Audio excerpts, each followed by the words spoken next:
الرحمن الرحیم. په ژوند کې داسې کارونه چې هغه موږ څلور کارونه چې هغې نه موږ بچ کېدل خامخا ضروري دي چې په هغې کې اولني کوم دی د خپل زمونږ کوم ماضي راځي ماضي کې چې کوم ګناهونه موږ کړي نو په دې باندې استغفار ویل په دې باندې زیات هغه ځان ته راګډوله په هغې باندې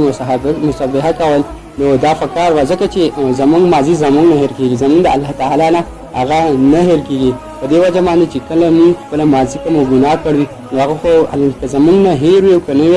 یاد وي راته یا راته نه وي یاد نو زمونږ دغه مسله زمونږ ده او د الله تعالی نه دغه هېر کېږي نو په دې باندې موږ له تاسو له پکار دي چې په دې باندې موږ استغفار کوو موږ په استغفار خپل کوو زیات کوو محمد صلی الله علیه وسلم چې کله یو مجلس ته لاړې او مجلس ته کېناستو نو په هغه کې به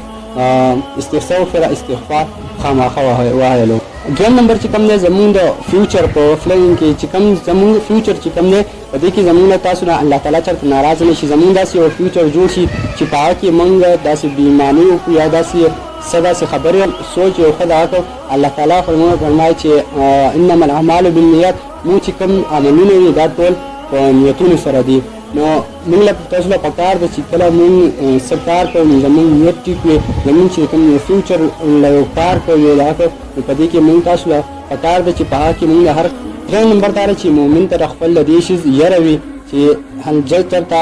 ګمراه نه شم چېرته زه بې لارې نه شم چېرته ما چېرته شیطان ماته داسې وسوسې رانه کړي مؤمن چې کوم دی نو دا به همیشه د الله تعالی ذکر کوي په ذکر کې به اوسېږي نو همیشه ځان ساتي چې کله مؤمن وي هغه به خپل د ګمراه کېدو نه د دې نه به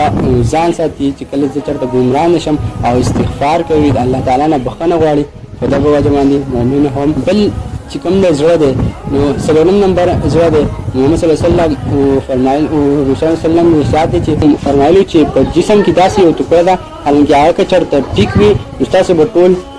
جسم چې کوم دی هغه ټیک وي که چېرته هغه خراب وي نو ستاسو به ټول مکمل جسم چې کوم دی خراب وي نو هغه فرمایل چې هغه زړه دی هغه زړه دی هغه زړه دی نو موږ تاسو له پکار ده چې زموږ خپل زړه داسې سړیو ته مایله نه کړو چې په هغه کې زموږ او ستاسو نه ګناهونه راشي زموږ او ستاسو هغه زوال سر شروع شي نو دغه درې څلور شیزونه چې په دې باندې موږ تاسو باندې ښه پوره او اطمینان ښه پوره باندې عمل په عثمان کې ښه طریقه باندې بچ کړو زموږ دپاره هم دنیا کې فایده وي هم په آخرت کې فایده